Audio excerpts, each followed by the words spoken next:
Hi hello నేను మీ journalist Prashant. Welcome to our channel. ప్రధానంగా తెలంగాణ రాష్ట్రంలో 2-3 అంశాలపైన పెద్ద ఎత్తున చర్చ జరుగుతుంది.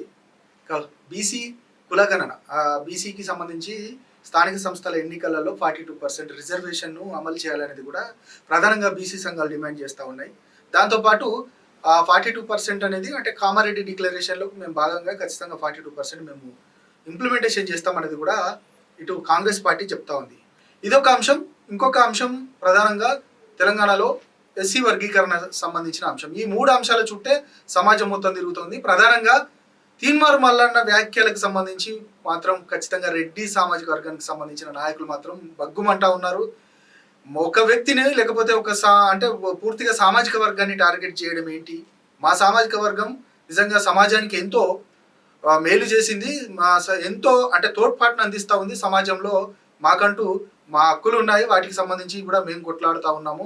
తీన్మార్ మల్లన్న వ్యాఖ్యలు సరైనవి కావంటూ కూడా రెడ్డి సామాజిక వర్గానికి సంబంధించిన నాయకులు హెచ్చరిస్తూ ఉన్నారు. నిజంగా ఆయన వ్యాఖ్యలకు సంబంధించి మనతో పాటు మాట్లాడడానికి రెడ్డి సంఘం నాయకులు, అదేవిధంగా రెడ్డి జేఏసీ చైర్మన్ రామరెడ్డి గారు మనతో పాటు ఉన్నారు. అన్ని విషయాలు అడుగుదాం. సార్ నమస్తే. నమస్కారం అండి. ప్రధానంగా తెలంగాణ రాష్ట్రంలో రెడ్డి సామాజిక వర్గానికి సంబంధించి కొన్ని వ్యాఖ్యలు తీన్మార్ మల్లన్న చేశారు. దానిపైన మీరు చాలా సందర్భాల్లో కూడా ఆయనను ఆయన వ్యాఖ్యలను ఖండిస్తూ వచ్చారు. ఎట్లా చూస్తారు? ఆయన నిన్న కూడా మొన్ననేమో కుక్కల సంఘంతో అంటే పోల్చడం, అంటే ఆ పదజలాన్ని మనం వాడకూడదు, కానీ ఆ వ్యాఖ్యలను మీరు ఎట్లా చూస్తారు? నిన్న కూడా ఇక మొత్తం బీసీల యొక్క హక్కులన్నీ మీరే తీసుకుంటున్నారు అనేది కూడా ఆయన వ్యాఖ్యలు. ఎట్లా చూస్తారు అసలు? మన భారతదేశంలో అందరం మనం పౌరులం. ఫస్ట్ భారతీయులు, తర్వాత మనకు భిన్న కులాలు భిన్న మతాలు ఉన్నటువంటి మన భారతదేశంలో పుట్టి మనకు ఒక రాజ్యాంగం అనేది ఉంది. రాజ్యాంగబద్ధంగా ఎవరమైనా ప్రయాణం చేయాల్సింది జీవితం. అటువంటి భారతదేశ పౌరులుగా ఉండి తెలంగాణ ప్రాంతంలో ఉండి ఒక ప్రజాప్రతినిధిగా ఎన్నుకోబడినటువంటి వ్యక్తులు ప్రమాణ స్వీకారం చేసిన రోజే వాళ్ళు భారత సార్వభౌమాధికారాన్ని కాపాడుతాం అని ప్రమాణం చేసి పదవిలోకి వస్తారు. వచ్చిన తర్వాత ఓ కులాల మాదిరిగా ఇప్పుడు మన బీసీ కులం ఉంది, రెడ్లూరు, వెల్మాఊరు, ఎస్సీ ఎస్టీలు అందరూ ఉన్నటువంటి భారతదేశంలో నువ్వు ఒక ప్రజాప్రతినిధి ఉండి సార్వభౌమాధికారాన్ని కాపాడుతానని చెప్పి ప్రమాణం చేసి వచ్చినప్పుడు దాన్ని ఉల్లంఘన చేసి ఒక వ్యక్తికి నీ యొక్క కులాలను తిడితే నేను బాగా అయిపోతా, అందరు నా గురించి మాట్లాడుకోవాలి అనే దానికోసం మాట్లాడుతున్నారా? నిజం కూడా బీసీలకు న్యాయం చేయాలనే ఆలోచనతో మాట్లాడుతున్నారా? అదొకసారి బీసీ సామాజిక వర్గానికి చెందినటువంటి వ్యక్తులందరూ ఒకసారి ఆలోచన చేయాలి. నాకు వాళ్ళ పేర్లు కూడా ఉచ్చరిస్తానికి ఇప్పుడు మీరు చెప్పారు, కానీ నాకు పేర్లు కూడా ఉచ్చరిస్తానికి వాళ్ళు మనం ఇటువంటి వ్యక్తులు మనకు పాకిస్తాన్ నుంచి వచ్చిన తీవ్రవాదులు, లేకుంటే ఇంకా చైనా నుంచి వస్తున్నటువంటి కబ్జాకోర్లు, అటువంటి వ్యక్తుల కంటే డేంజర్ ఎక్కడ ఉన్నారంటే మన ప్రాంతం లోపలనే మన వాళ్ళే ఉన్నారు. ఫస్ట్ ఇటువంటి పిచ్చి కుక్కలను ఏరేయాలి. వాళ్ళు పిచ్చి కుక్కలు మాట్లాడేవాళ్ళు. ఎందుకంటే ప్రజాప్రతినిధిగా ఉండి ప్రతి ఒక్క పౌరునికి ఏం చెందాలో రాజ్యాంగబద్ధంగా దానికోసం పోరాటం చేయాల్సినటువంటి వ్యక్తులే ఒక కులాలని టార్గెట్ చేసుకొని సామాన్య ప్రజలను గ్రామీణ ప్రాంతంలో కానీ పట్టణ ప్రాంతంలో కానీ అన్నదమ్ములలో, ఇండస్ట్రీలలో కానీ, పాఠశాలలో కానీ, కాలేజీలలో కానీ అన్నదమ్ములలో మెదులుకుంటున్నటువంటి వ్యక్తుల మధ్య కల్మషాలు లేపి వాళ్ళ వ్యక్తిత్వం కోసం వాళ్ళేదో డెవలప్ కావాలనే ఆలోచనతో మాట్లాడుతున్నటువంటి మాటలు. వాళ్ళను తీవ్రవాదుల కంటే ఎక్కువగా చూడాల్సినటువంటి పరిస్థితి నెలకొన్నది ఈరోజు. నీకు రాజ్యాంగబద్ధంగా ఏం కావాలి? నువ్వు రాజ్యాంగబద్ధంగా ఏం కావాలనో అది ప్రభుత్వాలను రాజ్యాంగాన్ని మార్చే విధంగా ఉద్యమాలు చేయి తప్ప ఇంకా ఇతర కులాలను మాట్లాడే హక్కు నీకు ఎక్కడిది? మన దగ్గర ఈరోజు తెలంగాణ ఆంధ్ర విడిపోతున్నప్పుడే మనము ఆంధ్రోడనో తెలంగాణలోనో మాట్లాడితేనే మనం ఎన్నో రకంగా ఆలోచన చేసినాం. ఇట్లా మాట్లాడితే ఏం చేయాలనేది చట్టాలు ఉన్నాయి.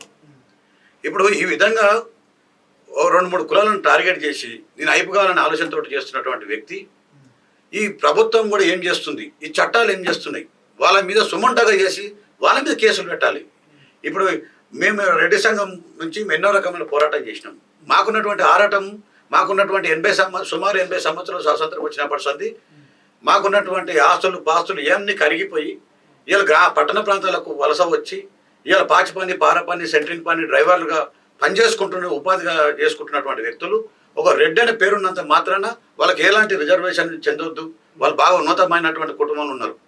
నీకు దమ్ముంటే మేము ఎక్కడైనా కానీ మీటింగ్లు పెడితే ఒకటే మాట చెప్పాం, ఏమని, మేము మా లోపల పేదవాళ్ళు ఎవరైతే ఉన్నారో సర్వే చేసి వాళ్ళకి ఖచ్చితంగా ప్రభుత్వ ఫలాలు అందాలి, పేదలు ఎవరైతే ఉన్నారో వాళ్ళకే చెందాలని మాట్లాడుతున్నాం. నువ్వు మాట్లాడతావా? నీకు దమ్ముందా? 80 సంవత్సరాల స్వాతంత్రం వచ్చిన నుంచి ఈ రోజు దాకా నువ్వు ఏదైతే రిజర్వేషన్ పరంగా లబ్ధి చేకూరిరో వాళ్ళకు కాకుండా మిగతా బీసీ కులాలకు ఉన్నటువంటి పేదలకు నీ యొక్క రిజర్వేషన్ అమలు చేయాలంట అని చెప్పి దాని మీద ఉద్యమాలు చేయి, దమ్ముంటే. అది చేయ చేత కాదు. తాత తీసుకుంటుండు రిజర్వేషన్ మీద, తండ్రి తీసుకుంటుండు, కొడుకు తీసుకుంటుండు, మన్మడు తీసుకుంటుండు. అది ఒకటే కుటుంబానికి చెందుతున్నాయి ఈ రిజర్వేషన్లు కూడా. పేదవాళ్ళు ఇలా గ్రామీణ ప్రాంతంలో అట్టడుగులు ఉన్నటువంటి వాళ్ళు వాళ్ళకి ఎక్కడ కూడా ఈ రిజర్వేషన్ ఫలాలు వాళ్ళకి అంతలేవు.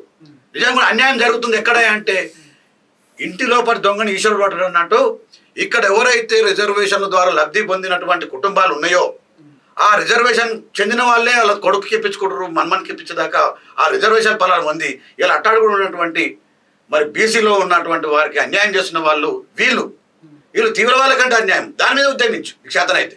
ఇతర కులాలను మాట్లాడకంటే ముందు ఎవరికైతే లబ్ధి చేకూరలేదో, ఎప్పుడైతే స్వాతంత్రం వచ్చిన నుంచి ఎవరైతే ఫలాలు అనుభవించలేదో, రాజ్యాంగ పరంగా పేదలకు అందాలన్నటువంటి వాళ్లకు ఫలాలు అందలేదో వాళ్ళని వెలికి తీయండి, వాళ్ళ మీద సర్వే చేయండి అని చెప్పండి. మేము చెప్తున్నాం. మేము ఏమని, మా లోపల ఎవరైతే పేదలు ఉన్నారో ఆ పేదల వాళ్ళకి మరి మన యొక్క ఫలాలు అందాలి, వాళ్ళను అట్టడుగున్న వాళ్ళని కూడా వారికి కూడా ఈ భారతదేశంలో వాళ్ళకు బతికే సౌభాగ్యం కల్పించాలని చెప్పి మేము మాట్లాడుతున్నాం. నువ్వు మాట్లాడతావా? నీ స్వార్థం కోసం మిగతా కులాలను తిట్టి నీకు తిట్టే హక్కు ఎవరు ఇచ్చారు? మిగతా కులాలను తిట్టే హక్కు మీకు ఎక్కడిది? మీకు అటువంటి టైం లోపల నువ్వు నీ స్వార్థం కోసమే నేను ఎదగాలి ఎవరినొకనని మొన్నటిదాకా ఒక రకం మాట్లాడినావు, ఈ రోజు ఒక రకం మాట్లాడినావు. కుక్కలను మాట్లాడుతున్నావు. కుక్కవై మాట్లాడడు కాదు, నువ్వు కుక్కవై మాట్లాడుతున్నావు. నువ్వు నిజంగా కూడా ఉద్యమకారుడివే అయితే పేదలకు న్యాయం చేయాలని తెలంగాణ ప్రాంతంలో పేదలకు న్యాయం చేయాలనుకుంటే రేపటి నుంచి మాతో పాటు మీరు కూడా మాట్లాడండి. మేము ఆ రోజు నుంచి ఈ రోజు దాకా మాట్లాడుతున్నాం. 50 సంవత్సరాలు దాటినటువంటి రైతుకు ప్రతి ఒక్కరికి పెన్షన్ రావాలని మాట్లాడినాం. ఉపాధి హామీ పథకం ఉన్నటువంటి దాన్ని రైతులకు అందరికి అనుసంధానం చేయాలని చెప్పి అన్ని కులాల గురించి మాట్లాడినటువంటి వ్యక్తులు మేము రెడ్లు. నువ్వేనా మాట్లాడుతున్నావు? నీ యొక్క స్వార్థం కోసమే మాట్లాడుతున్నావు. ఎవరైతే ఇండ్లు కానీ పెన్షన్ కానీ ఇంకే రకమైనటువంటి ప్రభుత్వం పరంగా వచ్చినటువంటి ఫలాలు మరి స్వాతంత్రం వచ్చినప్పటి సంది ఎవరైతే రిజర్వేషన్ ఫలాలు అందలేదో వాళ్ళకి ఇవ్వండి, వాళ్ళపైన సర్వే చేయండి అని చెప్పి మీరు ఇలా అంటున్నారు. ఆయన మాట్లాడుతూ ఖచ్చితంగా రాజకీయ పరమైన రిజర్వేషన్లు అంటే 5% 6% ఉండని రెడ్డి సామాజిక వర్గము ప్రధానంగా ఇక ఈడబ్ల్యూ రిజర్వేషన్లు వాడుకుంటున్నారు. దాంతోపాటు రాజకీయంగా 40 నుంచి 60 మంది ఎమ్మెల్యేలు ఈ రాష్ట్రంలో ఎమ్మెల్యేలుగా ఉన్నారు. అంటే అది బీసీలకు చెందాల్సిన హక్కు కదా, ఆ హక్కును వీళ్ళు ఎట్లా గుంజేసుకుంటారు అనేది కూడా ఆయన కొంచెం రేజ్ చేశారు. ఆయన మాట్లాడుతుంది ఆయన స్వార్థం కోసం. ఆయన పదవుల కోసమేనా? ప్రజల కోసం మాట్లాడా? నీ యొక్క సీట్ల కోసం మాట్లాడుతున్నావు, నీ యొక్క పదవుల కోసమే మాట్లాడుతున్నావు తప్ప పేద ప్రజల కోసం ఏడా మాట్లాడుతున్నావు? ఇలా వెల్మ కానీ రెడ్డి కానీ ఇంకా వేరే కులం ఎస్సీ ఎస్టీ ఎవరైనా సరే ప్రజల చేత ఓటు ద్వారా రాజ్యాంగబద్ధంగా ఆయన ప్రజాప్రతినిధిగా గెలుస్తాడు. నీకు సీట్ల కోసము దానికోసం నిలబడితే నువ్వు జనరల్ సీట్లు నేను నిలబడొద్దని కూడా అని చెప్పారా? జనరల్ సీట్లో కూడా గెలవచ్చు కదా. ఇలా నిజంగా కూడా అన్యాయం ఎక్కడన్నా తెలంగాణ కానీ భారతదేశంలో కూడా జరిగిందంటే ఇలా మా రెడ్లకు జరిగింది. ఏ విధంగా జరిగిందంటే ఎవడైనా కానీ ఈ రెడ్డి కులంలో ఒకటి రోగం పాడైంది, వాడు ప్రజాప్రతినిధి కానీ ఊళ్ళో పెద్ద మనిషి ఉండని ఫస్ట్ ఇంటి ముంగడు కూడా వస్తే ఇంట్లో ఏమన్నా ఉండని లేకపోతే ఏమన్నా కానీ వాళ్ళ కడుపు నింపి తర్వాత తన పిల్లలకు కడుపు నింపుకున్నటువంటి జాతి ఏదైనా ఉందంటే రెడ్ల జాతి. ఇలా అనాది నుంచి వస్తుంది. అన్ని కులాలు కూడా ఒప్పుకొని ఎమ్మెల్యేలు కానీ ఎమ్మెల్సీలు కానీ ఎక్కడైనా కానీ మాట్లాడారు. మనం సోషల్ మీడియాలో చూసాం, టీవీలలో కూడా చూసాం. అటువంటి దాంట్లో ఇలా మాకు ఎమ్మెల్యేలు అయి మంత్రులు అయి ముఖ్యమంత్రులు అయి అన్యాయం జరిగిందంటే రెడ్ల కులాలకు జరిగింది. వాళ్ళు ఏం చేసినా అట్టడుగున్నటువంటి వాళ్ళని పైకి తీసుకురావాలని చెప్పి వాళ్ళ ద్వారంగా పోయారు. కానీ రెడ్ల కులాలకు ఇప్పటిదాకా చేసింది ఏముంది? ఇలా అన్ని కులాలకు హైదరాబాద్ లోపల మా కుల సంఘాలకు ఒక ఆఫీసు అనేది ఏర్పాటు చేశారు. ఇలా రెడ్ల జాతికి ఏదైనా ఒక ఆఫీస్ ఏర్పాటు చేసిరా, ఏదైనా ప్లేస్ చేసిరా, ఇంతవరకు ఏమైనా చేసిరా? మేము ఇంచుమించు 15 సంవత్సరాల నుంచి పోరాటాలు పడుకుంటా అనేక రకాలైనటువంటి సభలు సమావేశాలు చేసి ప్రతిపక్షాలకు పాలకపక్షానికి అన్ని విధాల వినతి పత్రాలు ఇచ్చినాం. ఇంతవరకు మాకు ఎక్కడన్నా ఏ విధంగా మా కులానికి లబ్ధి చేకూర్చిందని ఉంటే చూపించండి, నేను 7 గంటలకు వస్తాను రెడ్డి. మేము ఇలా అన్ని విధాల మా రెడ్లు ముఖ్యమంత్రులు అయినా ఎమ్మెల్యేలు అయినా ఎవరైనా అన్యాయం చేసింది ఏదన్నా జాతి ఉందంటే, అన్యాయమైన జాతి ఏదైనా ఉంటే రెడ్ల జాతి. ఒక రెడ్డి అన్న ఉన్నంత మాత్రాన వాడు రిక్షా దొక్కుంటుండా, మనకి వాడి కూలికి పోతుండా, సెంట్రింగ్ పని చేస్తుండా, పాసి పని చేస్తుండా, ఇంకేమైనా చేస్తుండా, దాన్ని ఆలోచన చేయని వ్యక్తులు ఉంటే అన్యాయం చేసిరు రెడ్లు, ఎమ్మెల్యేలు, మంత్రులు, ముఖ్యమంత్రులు ఉండే పట్టుకుని. ఇలా మిగతా కులాలను అదే విధంగా ఎంతో కొంత చేసినంటే వాళ్ళు చేశారు. కానీ అన్యాయం చేస్తుంది ఇటువంటి దొంగనా కొడుకులే. ఎందుకంటే వాళ్ళ లోపల ఎవరైతే పేదలు ఉన్నారో సర్వే చేయమేనండి. ఇలా స్వాతంత్రం వచ్చిన నుంచి ఒక్కొక్కరు 10 రిజర్వేషన్లు. తండ్రి డాక్టర్ అవుతాడు, కొడుకు అదే రిజర్వేషన్లు. ఇప్పుడు ఒకసారి రిజర్వేషన్ వచ్చినప్పుడు మా కుటుంబానికి వద్దు అని చెప్పే దమ్ముందా? ఇవ్వద్దు అని చెప్పే దమ్ముందా నీకు? నువ్వు అది మాట్లాడండి. ఇలా గుడిసెలు ఉన్నాడు, మా గుడిసెలనే ఉంటుండు. ఇలా హైదరాబాద్ చుట్టుపక్కల ఉన్నారండి. ఇలా సుమారు ఒక 200 నుంచి 300 కన్వెన్షన్లు ఉన్నాయి. ఇలా లక్షల రూపాయల కన్వెన్షన్ల రేటు వాళ్ళు పెళ్లి చేసుకోవాలనుకుంటే. కన్వెన్షన్లల్లో వాళ్ళు రెడ్లే చేసుకుంటున్నారా, మిగతా కులాలు చేసుకుంటున్నారా? వాళ్ళందరూ రిజర్వేషన్ కట్ చేయండి, అది పోరాటం చేయండి. ఇలా రెడ్లు అనేది ఉన్నది. రెడ్లు ఇలా 4 గుంజలు పందిరేసుకొని కూడా వాళ్ళ పిల్లలు పెళ్లిళ్ళు చేసే పరిస్థితి లేరు.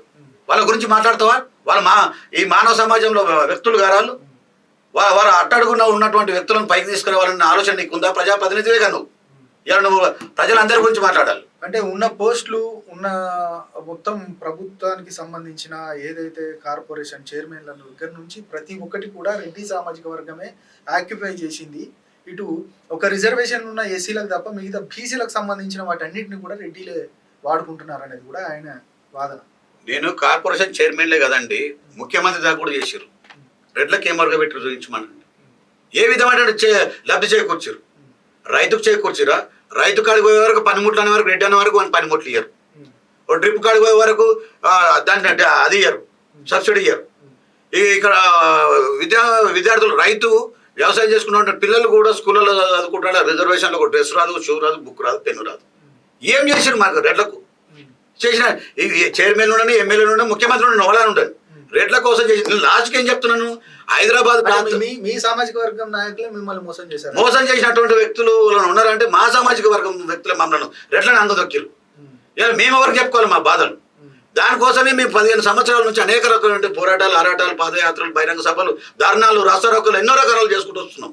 మాకు అన్యాయం జరుగుతుందో ప్రభు దేవుడా అని మేము చెప్పుకుంటా ఉన్నాం. మా అన్యాయాన్ని పోయి మా కులాన్ని మాట్లాడే హక్కు ఎదుటికి ఉందా? ఇప్పుడు మా గ్రామీణ ప్రాంతంలో రైతు వ్యవసాయం చేసుకున్నట్టు వ్యక్తి ఉన్నాడు. ఇలా రెడ్డి అని మాట్లాడే వరకు మన మనసు కల్మషం కలిచేస్తుంది అతన్ని. ఆయన బాధ ఎవరిని చెప్పుకోవాలి?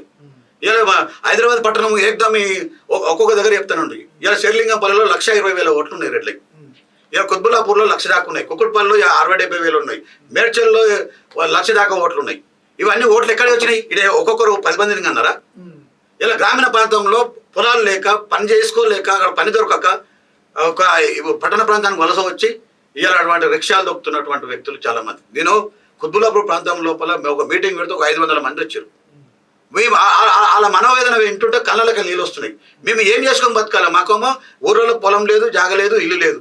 పట్టణ ప్రాంతానికి వస్తే ఇలా రిక్షా దొక్కుని ఉంటున్నాం. మా పిల్లలు కనీసం ఆ రిజర్వేషన్లో ఛాన్స్ ఇస్తే మరి వాళ్ళను జీవనోపాధి కలుపుతారు. ఇలా పిల్లలు ఇస్తలేరు, పెళ్లిళ్ళు చేసుకోలేని పరిస్థితుల్లో ఇలా 35 సంవత్సరాలు వచ్చినా కానీ మా ఆగమ్యకు వచ్చారు. మా జీవితం మా ఎవరికి చెప్పాలి? ఈ కులంలో ఉంటు పాపమ్మా, మాకు శాపమ్మా అని వాళ్ళు మనోవేదన వ్యక్తం చేస్తుంటే వాళ్ళు ఎవరికి చెప్పుకోవాలి వాళ్ళ బాధ? ఈ కొడుకులేమో రిజర్వేషన్లు ఇట్లా అట్లా అని చెప్పి ఏదో మాట్లాడేసి మా రెడ్ల మీద దుమ్మెత్తిపోస్తారు. ఇట్లా మాట్లాడే హక్కు అతనికి ఉందా? ఇలా ప్రభుత్వం, ఇప్పుడు ఉన్నటువంటి ప్రభుత్వాన్ని కూడా హెచ్చరిస్తున్నాం మనం. ఇటువంటి మా యొక్క జాతి మీద మాట్లాడుతున్నప్పుడు అటువంటి నా కొడుకుల మీద సొమ్ముంటగా తీసుకుంటారా? మీరు ఏ విధంగా తీసుకుంటారు? అటువంటి వాళ్ళు బయట తిరగవద్దు. వాళ్ళు తీవ్రవాదుల కంటే డేంజర్ ఇది. ఇంటిలో మన ప్రశాంతంగా మన తెలంగాణను అభివృద్ధి చేసుకుందాం మన ఆలోచనలు ఉన్నటువంటి నిజం కూడా రాజకీయ పార్టీలు ఆ పార్టీలు ఆలోచన చేయాలి, ప్రశాంతంగా అభివృద్ధి చేయాలి. ప్రతి ఒక్క పౌరునికి రాజ్యాంగబద్ధంగా రావాల్సినటువంటి హక్కులను అందరికి పంచాలి.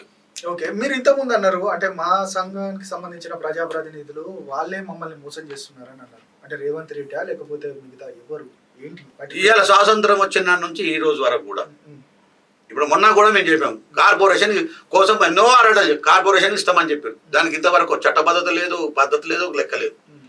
నోటి మాట చెప్పి ఊరుకున్నారు. ఇప్పుడు మోసం జరుగుతున్నట్టుగా 1 year అవుతుంది.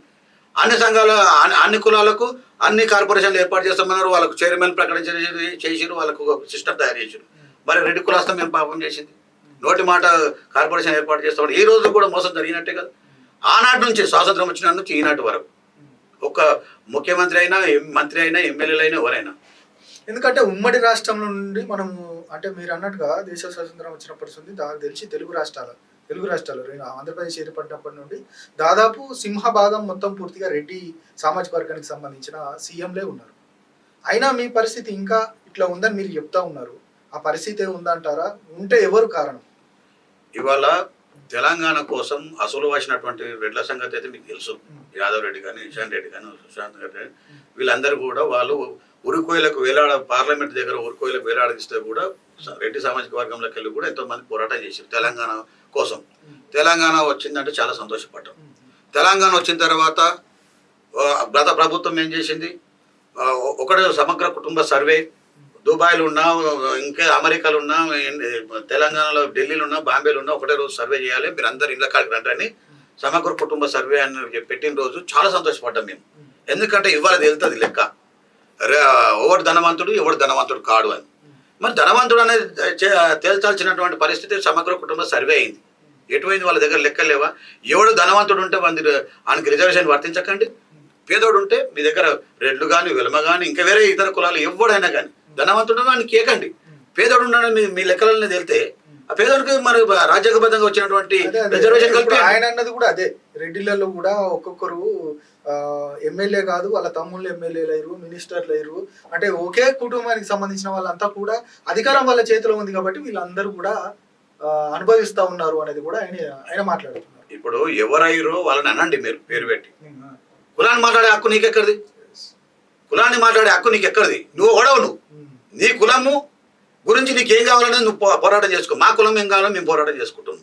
నీకు దమ్ముంటే నీకు నిజంగా కూడా భారతదేశ సార్వభౌమాధికారాన్ని కాపాడతా అని ప్రమాణం ఏదైతే చేసినావో ఆ ప్రమాణానికి కట్టుబడి ఉండి ఎవడైతే పేదోనికి అందరి కోసం మాట్లాడి చేతనైతే అది చేత కాదు.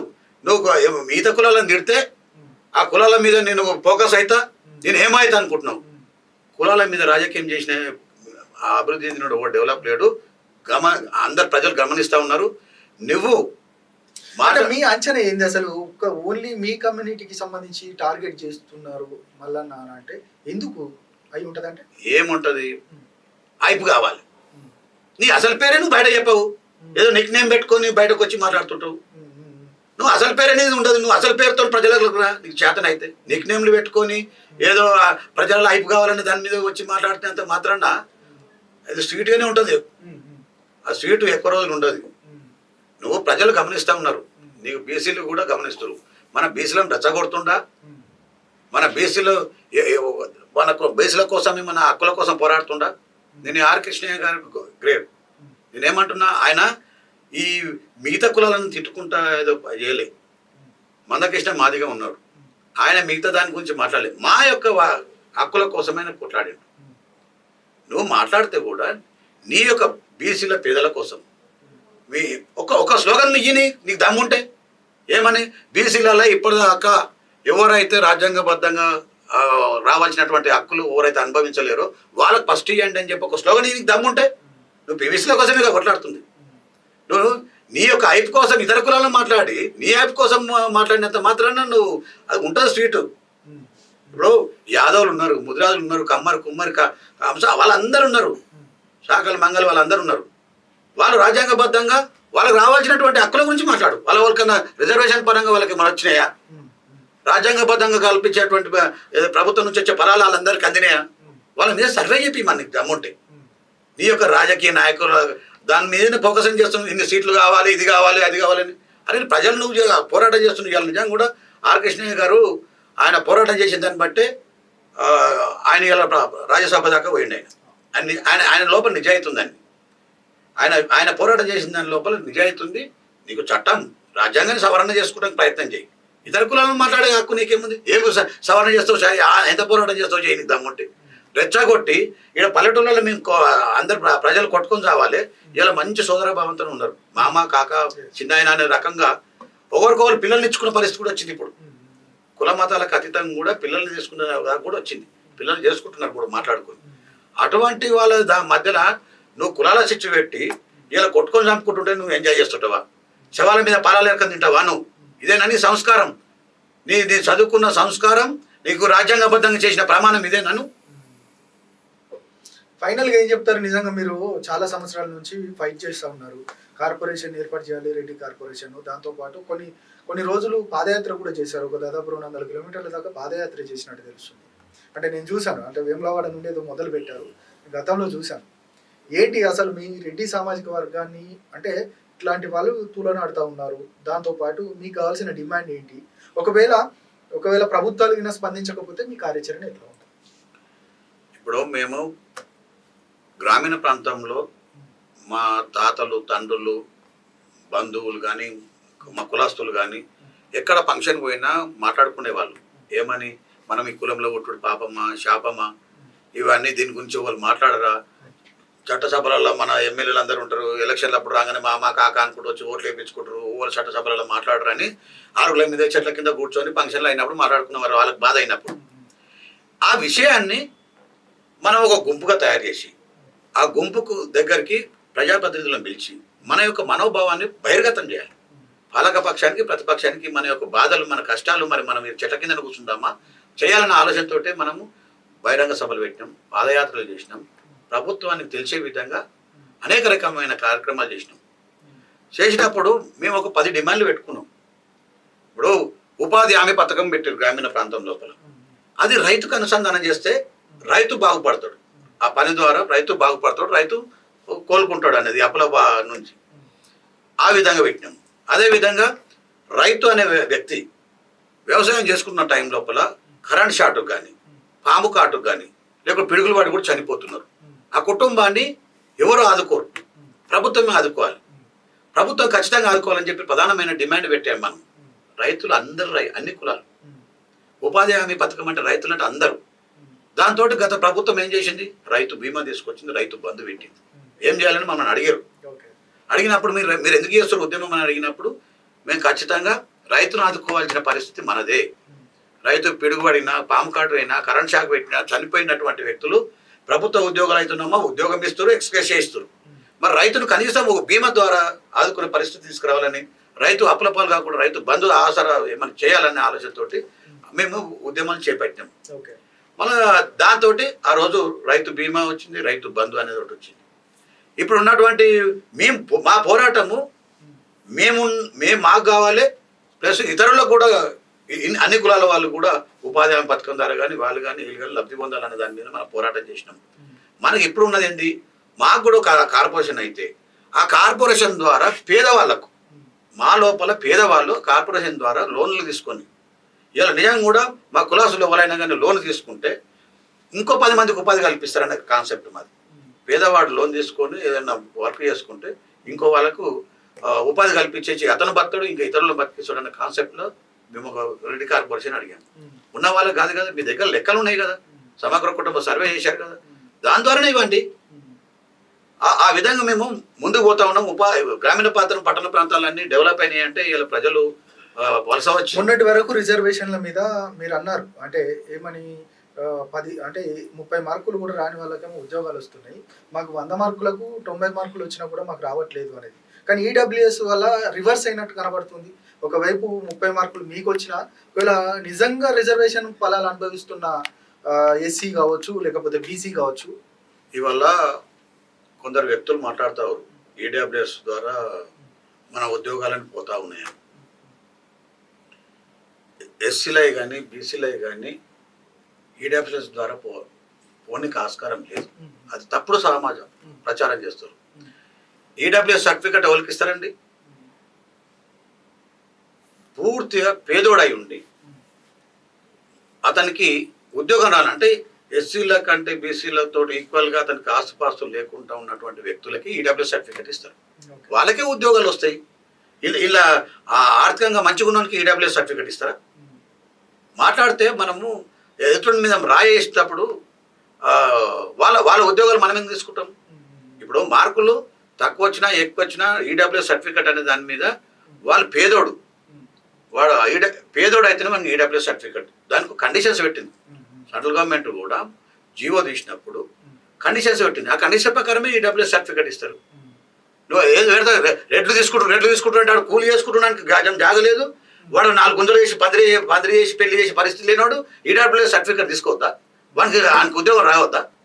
ఇలా రెడ్ అనగానే వాడు ఏదనగానే కాడు సెంట్రీకి పని చేస్తున్నాడు అండి. పాచి పని ఇంతకుముందు చెప్పాను నేను, సెంట్రీకి పని డ్రైవర్గా పనిచేస్తున్నాడు. ఇంటి కూడా ఇలా మనకు వరంగల్ ప్రాంతంలో ఒక లంబాడి అయిన ఇంట్లో ఒక రెడ్డి పిల్ల చదువుకుంటున్నటువంటి రెడ్డి పిల్ల చదువుకుంటుందంటే ఈమెకు 80 మార్కులు వచ్చినా ఆమెకు ఉద్యోగం రాలే. ఆమెకు ఎస్టీ వాళ్ళు ఇట్లా పనిచేస్తుంటే వాళ్ళు ఓనర్కి ఏమో ఆయన కోట్ల రూపాయలు ఉంది, అతని బిడ్డకేమో 30 మార్కులు వచ్చినా ఉద్యోగం వచ్చింది. మీకు మాకు రాలేదు మీకు వచ్చిందని చెప్పి ఆ తల్లి పాచి పని చేసుకుంటూ అతన్ని అడిగింది. మీరు ఆ కులంలో పుట్టడం మీ దౌర్భాగ్యం, మాకు ఈ కులంలో పుట్టడం మా అదృష్టం అని మాట్లాడుతుంటే ఆ మనిషికి ఏం కావాలి? ఆమె సూసైడ్ చేసుకుని చనిపోయే పరిస్థితికి వచ్చింది. మనం ఈ కులంలో పుట్టడం ఇంత పాపమా ఇంత శాపమా అని. అది ఆ సంస్కారం లేదా? ఎక్కడైనా ఈడబ్ల్యూఎస్ మిస్యూజ్ అవుతుందంటే పట్టుకోండి, ఆఫీసర్ నిలదీయండి. పేదోడికే ఈడబ్ల్యూఎస్ సర్టిఫికెట్ వర్తిస్తుంది, ఆ పేదోడికే ఉద్యోగం వస్తుంది. రావద్దా? ఆయన భారతీయుడు కాదా? ఈ తెలంగాణ పౌరుడు కాదా? ఏం మాట్లాడదు ఇష్టం ఉన్నట్టు? రెడ్డి అంటే ఓ రకము, కోమట్ల అంటే ఓ రకము, లేకపోతే బ్రాహ్మణులు అంటే ఓ రకం. పేదోళ్ళండి, బ్రాహ్మణులు ఎంతమంది అడగ తింటోళ్ళు ఉన్నారు. ఆయన ఓసీ ఈడబ్ల్యూఎస్ సర్టిఫికెట్ ఆయన వర్తించదా?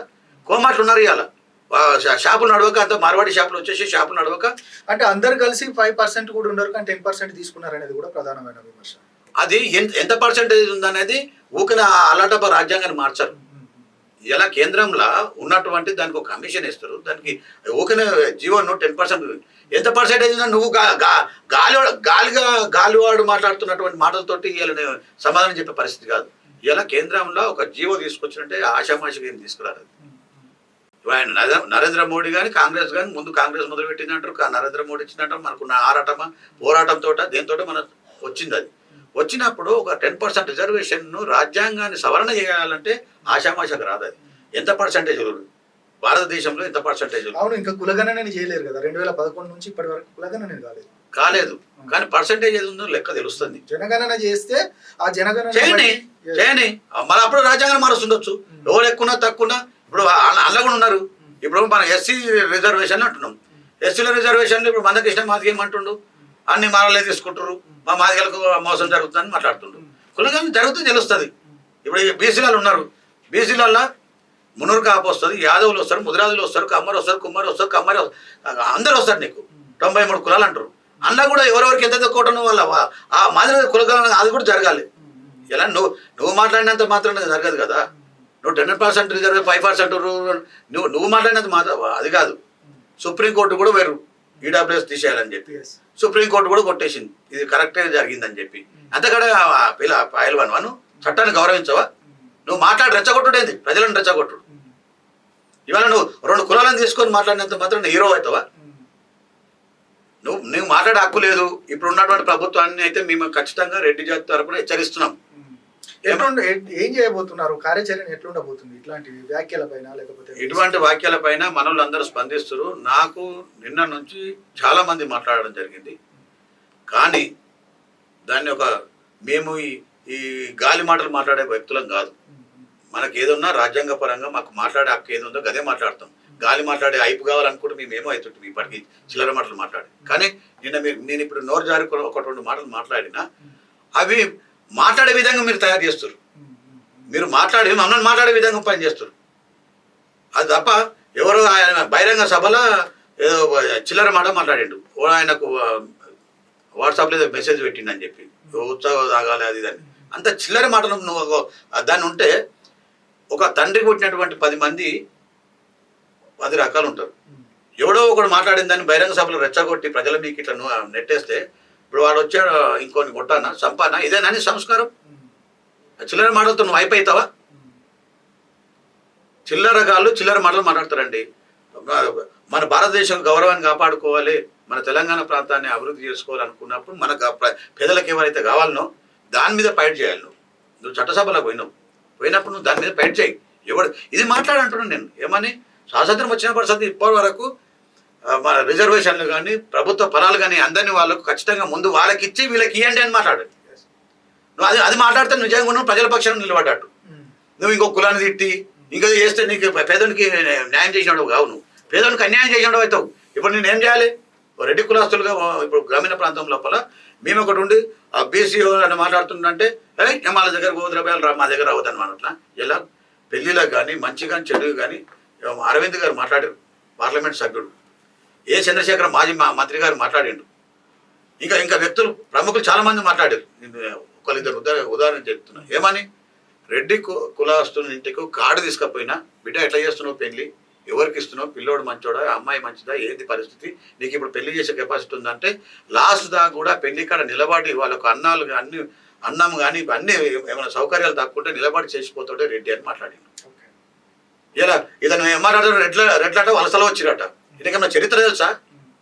ఇటువంటి పిచ్చి కుక్కలు కూతలు కూయొచ్చా? అది రెడ్ల చరిత్ర ఏమన్నా తెలుసా అతనికి? రెడ్లు ఎప్పటి నుండి రెడ్డి రాజులకు ఎప్పటి నుండి ఉంది? ఈ కులాలు అనేది పుట్టినప్పటి నుంచి రెడ్లు అనేది ఉంది. ఈ ప్రాంతంలో అంటే వలస వచ్చి వీళ్ళ నవాబు పిలిస్తే వచ్చిరని మాట్లాడతారు. ఏమన్నా మేనర్స్ ఉండి మాట్లాడుతుంటారా? ఇది ప్రజలను రెచ్చగొట్టుడేనా ఇది? లేకపోతే ఏమన్నా లబ్ధి చేకూరుతాకేనా? వాస్తవం ఉందా? వాస్తవం ఉంటే నేను కూడా ఒప్పుకుంటా. పిచ్చి మాటలు మాట్లాడి ప్రజలను రెచ్చగొట్టవద్దు ప్లీజ్. దయచేసి నేను ఒకటే కోరుతున్నా, మీరు ఇప్పటిదాకా ఏం చేసారో ఏం మాట్లాడారో అవన్నీ నేను కొందరు ఆ పేర్లు కూడా ఉచ్చరిస్తాక నాకు ఇష్టం లేదు. ఎందుకంటే మనం ప్రజలను ఎవడైతే పేదరికం ఉందో వాళ్ళని దృష్టిలో పెట్టుకొని మాట్లాడాలి. కానీ నా అవసరానికి నేను అన్ని రకాలుగా మాట్లాడాలనుకుంటే చాలా ఉంటాయి. రైట్ సార్, మీరు అన్నట్టుగానే ఒక సామాజిక వర్గాన్ని ఒక వ్యక్తిను టార్గెట్ చేస్తూ విమర్శించడం కరెక్ట్ కాదు సమాజంలో. ఇది మంచికి అంటే ఒక రెండు వర్గాల మధ్యలో, రెండు కులాల మధ్యలో ఒక తారతమ్యాలు పూర్తిగా అంటే వైషమ్యాలు రేకెత్తే విధంగా ఉంటుంది. ఖచ్చితంగా ఆ దిశగా ఒకవేళ తీర్మానం వలన కూడా మీరు చెప్తున్నట్టు మార్చుకుంటారేమో చూద్దాం. మొత్తానికైతే థ్యాంక్ యూ వెరీ మచ్. ఇది ఈరోజు ఇంటర్వ్యూ. మరొక ఇంటర్వ్యూతో మళ్ళీ కలుద్దాం.